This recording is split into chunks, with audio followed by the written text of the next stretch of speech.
Hello everyone, कैसे हैं आप सब लोग। आई होप आप लोग अपने घरों पे सेफ होंगे। तो जैसे कि आप लोगों को पता है, जेकेएसएसबी के द्वारा एक टेंटेटिव कैलेंडर जो है वो आउट कर दिया गया था, जिसके अकॉर्डिंग इलेक्शन असिस्टेंट का एग्ज़ाम है आप लोगों का 7 फरवरी को। और इसके रिलेटेड बहुत सारे बच्चों के मैसेजेस आए हैं हमें कि सर एक प्रॉपर वीडियो बनाई जाए जिसमें बताया जाए कि लास्ट के दिन कैसे तैयारी करें या फिर किस तरीके से हम लोग इस चीज़ को कर सकते हैं। जिन लोगों को नहीं पता तो आपको बता दूं, ये सेकेंड फेज है इस पेपर का।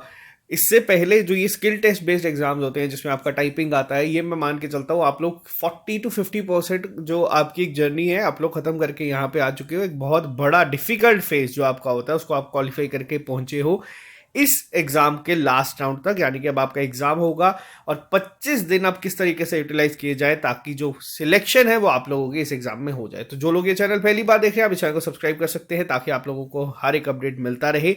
वीडियो स्टार्ट करने से पहले मैं आपको एक अपडेटेड मॉक टेस्ट शेड्यूल बता देता हूं, क्योंकि टेंटेटिव कैलेंडर से पहले हम लोगों ने निकाला था जिसमें एसएससी जीडी के मॉक टेस्ट आपको 5 कहा था, वो हम लोगों ने अपलोड कर दिए हैं। अब आप लोग यहाँ पे देख सकते हैं इलेक्शन असिस्टेंट के टेस्ट को भी। अब देखो इलेक्शन असिस्टेंट के टेस्ट क्यों जरूरी है तो मैं आपको बताता हूँ। देखो अभी हाल ही में एक एग्जाम हुआ है नवंबर महीने स्टेनोग्राफर का, जिसमें अभी तक जो रैंक 14th है उन्होंने हमें मैसेज किया था। हम लोगों ने स्टेनो के भी टेस्ट बनाए थे। और पेपर से पहले टेस्ट क्यों इंपॉर्टेंट होते हैं ये आप लोग जेकेपीएसआई के एस्पिरेंट्स को भी पूछ सकते हो। बहुत बच्चे ऐसे थे जो कह रहे थे कि जितने नंबर उनके टेस्ट में बन रहे थे उतने ही नंबर उनके पेपर में आए हैं। बहुत सारे बच्चों ने चीज़ों को इम्प्रूव किया है, तो यहाँ पे गलतियाँ सुधारने के लिए आप लोगों के लिए ये मॉक टेस्ट का एक शेड्यूल बनाया गया है। टोटल 10 टेस्ट होंगे, 4 आपके ऑलरेडी अपलोडेड हैं ऐप पे, लिंक आपको डिस्क्रिप्शन बॉक्स में भी मिल जाएगा।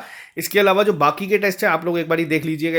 इलेक्शन असिस्टेंट के जो एस्पिरेंट्स हैं हमारे साथ, जो बाकी के 2 टेस्ट होंगे वो हम देंगे फरवरी में। फरवरी हम लोग उसको स्टार्टिंग में ही दे देंगे पेपर से पहले, ठीक 4 से 5 दिन पहले। और आपको पता है कि पेपर के जब आपके एडमिट कार्ड आ जाएंगे और जिस दिन आपका पेपर होगा उससे 3 दिन पहले कोई भी बच्चा टेस्ट नहीं देगा। ठीक, तो ये एक स्केड्यूल है जिसमें वीएलडब्ल्यू का मॉक टेस्ट भी आपको यहाँ पे मिल जाएगा। फाइनेंस अकाउंट असिस्टेंट के 2 टेस्ट अभी हम लोग और देंगे, फिर उसके बाद हम वेट करेंगे। हो सकता है कि ये मैं टेस्ट जो आपके 20 है इसको बढ़ा दूँ, ठीक है। ये सब चीज़ें हम लोग बाद में डिस्कस करेंगे। अभी के लिए जो आज का टॉपिक है वो है हमारा इलेक्शन असिस्टेंट का एग्जाम, जो कि आपका रखा गया है इसी फरवरी महीने में। जो पहला एग्जाम होगा आपका वापस से ये एक गैप के बाद, तो इसकी तैयारी के लिए अब हम बात करेंगे। देखो सबसे पहले हम बात करते हैं यहाँ पे सिलेबस के अकॉर्डिंग। सबसे पहली चीज 150 मार्क्स का पेपर है, जिसमें पहला आप लोग पार्ट 1 देख सकते हैं, आपका एमसीक्यू बेस्ड टेस्ट होगा। पार्ट 2 उर्दू पोर्शन होगा। उर्दू पोर्शन भी हमारे एंड से हम लोगों ने जो कोर्स है उसमें डाल दिया है, जितना आपको चाहिए उतना सफिशिएंट है। डिस्क्रिप्टिव नेचर का वो होगा। अब एक क्वेश्चन बच्चों का आ रहा था कि क्या पेपर दोनों सेम दिन होंगे, तो बिल्कुल सेम दिन होंगे। अब यहाँ पे बात करते हैं एग्जाम को लेके। देखो सबसे पहली बात करता हूँ, जो सबसे ज़्यादा गेम चेंजिंग सेक्शन होगी वो होगा आपका पार्ट 1। यानी कि ये जो आप लोग देख रहे हैं 100 मार्क्स का जो आपका पेपर है, इसमें चीज़ें क्या होंगी और बच्चों को क्या अभी थोड़े से जो मिथ चल रहे हैं दिमाग में जेकेपीएसआई के पेपर के बाद, उसको भी थोड़ा सा डिस्कस करेंगे। सबसे पहली सेक्शन आप लोग यहाँ पे देख सकते हैं वो है general knowledge and current affairs. अब यहाँ पे ये करंट अफेयर्स पढ़ के बहुत सारे बच्चे क्या कर रहे हैं, जैसे जेकेपीएसआई में हम लोगों ने देखा था, इसी एजेंसी के द्वारा पेपर करवाया गया था, थोड़े से करंट अफेयर्स कहीं पुराने पूछे गए थे। अब कई बच्चे क्या गलती यहाँ पे कर रहे हैं हर एक पेपर को लेके, वो क्या करें 2018, 19, 20 इन करंट अफेयर्स को पढ़ना शुरू कर रहे हैं मंथली बेसिस पे। ये बहुत ही बड़ी बेवकूफ़ी होगी। ये मैं आपको एक चीज़ क्लियर यहाँ पे बता रहा हूँ। रीज़न क्या है, देखो जेकेपीएसआई में क्या था, जेकेपीएसआई में आपका मेंशन नहीं था कि किस तरीके से पेपर होगा। उसमें आपका मेंशन था सिर्फ करंट अफेयर्स, ठीक है। उसमें आपको सिर्फ 14 कंपोनेंट इस तरीके से दे दिए गए थे जिसका आपका एक पेपर सेट होना था। लेकिन इस पेपर में ऐसा नहीं है। इस पेपर में क्या है, सबसे पहली चीज़ आप देख सकते हो, general knowledge and current affairs section जो है ये सिर्फ 30 नंबर की है। और इसमें कंपोनेंट्स कितने हैं आप लोग यहाँ पे देख सकते हैं, 11 कंपोनेंट्स हैं यहाँ पे, जिसमें आपका साइंस एंड टेक्नोलॉजी, मैंने आपको बताया है कि यहाँ पे आपको जो करंट इवेंट्स हुए हैं, जो अभी रिसेंटली हुए, मैं आपको इसके ऊपर भी एक लेक्चर ले आऊँगा, जितने भी क्वेश्चंस आए थे उसके ऊपर जो भी जेकेपीएसआई में पूछे गए थे करंट इवेंट्स, जिसमें आपका साइंस एंड टेक्नोलॉजी में आपके 2 आ जाते हैं। एक तो साइंस एंड टेक्नोलॉजी में आपका आ जाता है स्पेस एंड टेक्नोलॉजी, जैसे कि अभी जैसे गगनयान आ रहा है, ये किसके द्वारा किया जा रहा है, जैसे नासा का कोई अगर प्रोजेक्ट है ये किसके द्वारा किया जा रहा है, जो करंट इवेंट्स जो न्यूज़ में चलते हैं। और दूसरा आपका इसमें आ जाता है एक डिफेंस एंड टेक्नोलॉजी, ठीक है। मैक्सिमम टाइम इसी पे क्वेश्चंस बनते हैं। इसके अलावा अगर हम बात करें एनवायरमेंट, इकोलॉजी, बायोडाइवर्सिटी, इस पे भी एक सीरीज आप लोगों को हमारे एंड से मिल जाएगी अभी यूट्यूब पे ही, जिसमें हम लोग जो भी जेकेपीएसआई में क्वेश्चंस पूछे गए थे वो सारे डिस्कस करवाएंगे।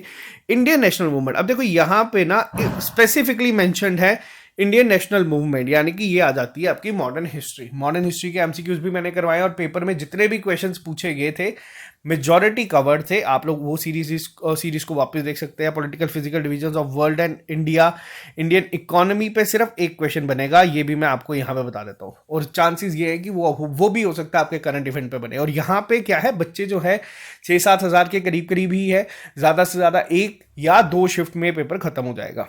तो ये भी आपके लिए एक प्लस पॉइंट की तरह ही आएगा। जिस पेपर में जितनी कम शिफ्ट होती है उतना ज़्यादा फायदा होता है, नॉर्मलाइजेशन वगैरह उसमें इतनी होती नहीं है।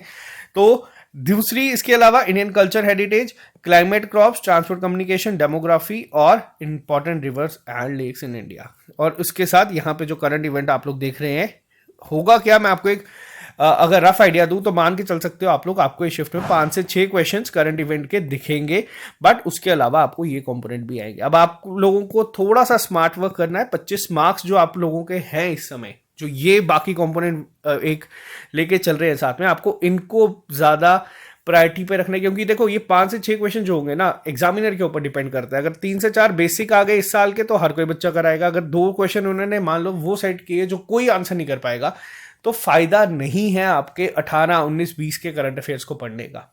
आई होप यहां तक आपको चीज क्लियर हुई होगी।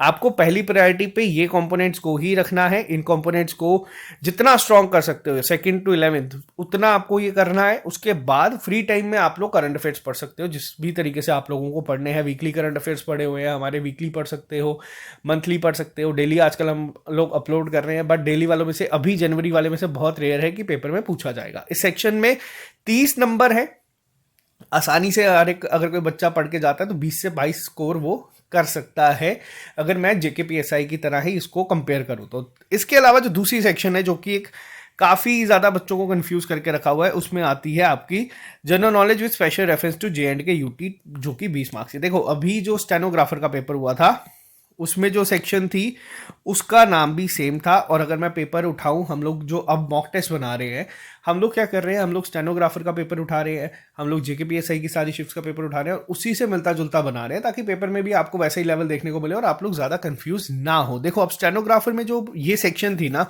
ये बहुत ही ज़्यादा ईजी सेक्शन पूछी गई थी।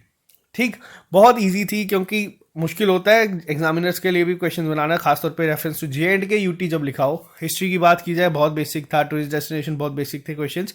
हाँ, अब यहाँ पे एक चीज़ मैं आपको बताता हूँ जिसपे क्वेश्चन 110% आपको देखने को मिलेंगे ही मिलेंगे। जैसे J&K रीऑर्गेनाइजेशन एक्ट है, इस पर आप लोग मान के चलो आपकी शिफ्ट में 2 से 3 क्वेश्चन होंगे। कैसे क्वेश्चन होंगे, सेक्शंस के ऊपर क्वेश्चन हो सकते हैं। तो आपको ये टॉप प्रायोरिटी पे रख के करना ही करना है, जिसका हमें पता है कि 100% ये तो आएगा ही आएगा, क्योंकि जेकेपीएसआई की हर एक शिफ्ट में 2 क्वेश्चन थे। आपको इस चीज को इस तरीके से यहाँ पे डील करना है, आपको इस तरीके से इस चीजों को करना है। बाकी नो योर डिस्ट्रिक्ट आप लोगों को मैंने करवाई है, उसको आप लोग देख सकते हैं, रिवाइज कर सकते हैं। इसके अलावा यहाँ पे आप लोगों का जो ये कंपोनेंट है ना, मुझे कहीं ना कहीं ऐसा लगता है कि ये थोड़ा सा ईजी होगा कंपैरेटिवली आपकी जो पहली सेक्शन है उसके। तो ऐसा नहीं है कि सेक्शन को पढ़ना नहीं है, आपको ये जो स्कोरिंग सेक्शंस मैं बोल रहा हूँ ना, इनको ज़्यादा अच्छे से करना है, ताकि अगर कोई मान लीजिए आपको इस शिफ्ट में मान लो कि इस सेक्शन से अगर कोई क्वेश्चन डिफिकल्ट दिखता है तो आप लोग यहाँ से इसको कवर कर सकते हो। ये सेक्शन भी आपकी इजीली आप लोग आसानी से कर सकते हो। क्यों? क्योंकि 1.5-2 साल से आप लोग इन चीज़ों को ही पढ़ते आ रहे हैं। तो अभी तक ये 2 सेक्शंस अभी हम लोगों ने डिस्कस करी। तीसरी सेक्शन पे आते हैं, वो है जनरल इंग्लिश। 20 नंबर की ये सेक्शन है। इस सेक्शन की अगर मैं बात करूं, देखो इस सेक्शन में जो लेवल अभी तक रहा है, अगर मैं पिछले पेपर्स की बात करूं तब भी ये जो लेवल था वो इजी टू मॉडरेट ही चलता रहा है। अगर मैं अभी जो पेपर हुए हैं हमारा जेकेपीएसआई का, उसमें भी लेवल आपका इजी टू मॉडरेट रहा है, और जो अभी स्टेनोग्राफर का हुआ था उसमें भी ये इजी टू मॉडरेट ही सेक्शन चली है। तो अगर एक आपको एक होल ओवरव्यू अगर मैं यहाँ पे दूँ इस सेक्शन को, अगर मान लीजिए, क्योंकि देखो हर जरूरी नहीं है हर एक बच्चे की हर एक सेक्शन स्ट्रांग होती है। कुछ बच्चे ऐसे जिनकी जीके बहुत स्ट्रांग है, कुछ बच्चे ऐसे जिनकी इंग्लिश स्ट्रांग है, और कुछ बच्चे ऐसे जिनकी इंग्लिश वीक है। अब आपको करना क्या, अब आपको क्या करना है, अगर आपकी मान लीजिए इंग्लिश वीक भी है, आप लोगों को एक तो बेसिक जो ग्रामर के आपके रूल्स हैं आपको पहले उनको पढ़ना है इन 25 दिनों में। अगर आप लोगों के पास टाइम है और आपकी इंग्लिश ऐसी है जो आपको लगता है कि 20 में से हमारे 3-4 से ज़्यादा नंबर आ ही नहीं सकते, तो आपको यहाँ पे ये चीज़ पे काम करना है और डेली बेसिस पे करना है। क्योंकि इंग्लिश एक ऐसी सेक्शन है जिसमें आप लोग जब पढ़ते जाओगे तो आप लोगों को चीज़ें इंप्रूव होते हुए खुद दिखेगी। ऐसा नहीं है कि आज पढ़ा कल इंप्रूवमेंट दिखेगी, इसमें कॉन्टिन्यूसली आपको पढ़ना पड़ेगा तब आपको इंप्रूवमेंट दिखेगी।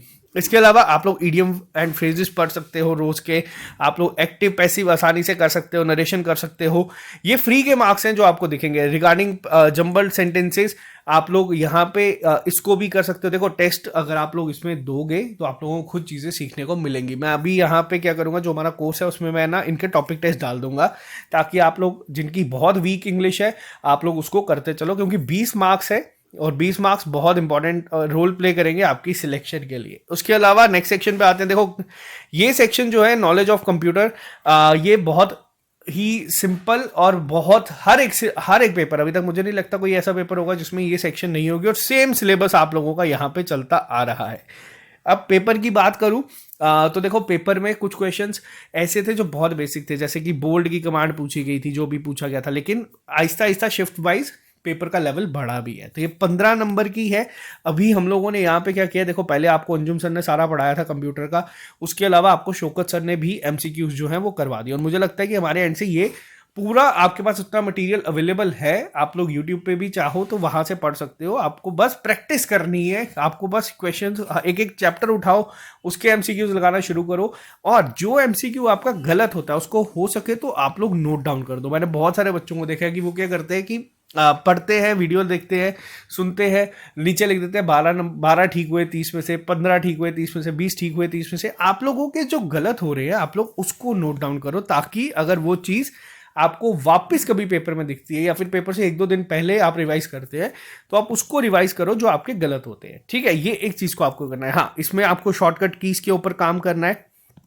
शॉर्टकट कीज हो सके तो एक दीवार पे लगा दो लिख के, आप लोग पेपर से पहले या फिर चलते फिरते उसको देखते रहा करो। एब्रीवेशंस पे क्वेश्चन पूछे गए थे, जैसे आपसे WWW पूछा जाएगा या फिर आपसे रैम पूछा जाएगा क्या होता है। तो ये इस तरीके की एब्रीवेशंस पे भी आया है। आपके पास अगर कोई भी एक स्टैंडर्ड बुक है उसके लास्ट पेज पे ना वहाँ पे दी होती है एब्रीवेशंस, उसको भी एक बार रीड करना। 2 से 3 क्वेश्चन तो आपके यहीं से निकल जाएंगे।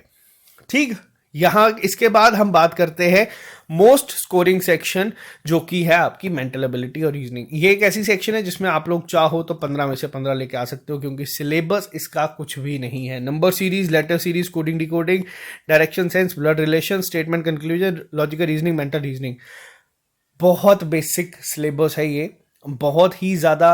अभी भी अगर मैं आपको बताऊं तो ये हमारी क्लासेज जो VLW की चल रही है उसका सिलेबस बहुत ज़्यादा है इसके कंपैरिजन में, लेकिन ये 15 नंबर की जो एक सेक्शन है ना, इसमें आप लोग चाहो तो 15 में से 15 या फिर मतलब ऑन एवरेज जो भी बच्चा इसमें 10+ तो कोई भी लेके आ सकता है, ऐसी सेक्शन। और पेपर का लेवल इसमें डिफिकल्ट नहीं होगा। हाँ, एक स्टेटमेंट कंक्लूजन में एक्यूरेसी थोड़ी सी मेंटेन करना मुश्किल हो जाती है कई बार गैस भी करके, लेकिन जो बाकी के कंपोनेंट्स है उसमें आप लोगों ने, अगर आपको बेसिक नॉलेज है ना अगर आपको इन चीज़ों की, आप लोग इसका आसानी से आंसर करके आ सकते हैं। तो पेपर की अगर मैं बात करूं, जो 6-7 हज़ार बच्चा यहाँ पे पेपर देने जा रहा है, पेपर कोई ज़्यादा इसमें सिलेबस की बात करूं तो डिफिकल्ट नहीं है।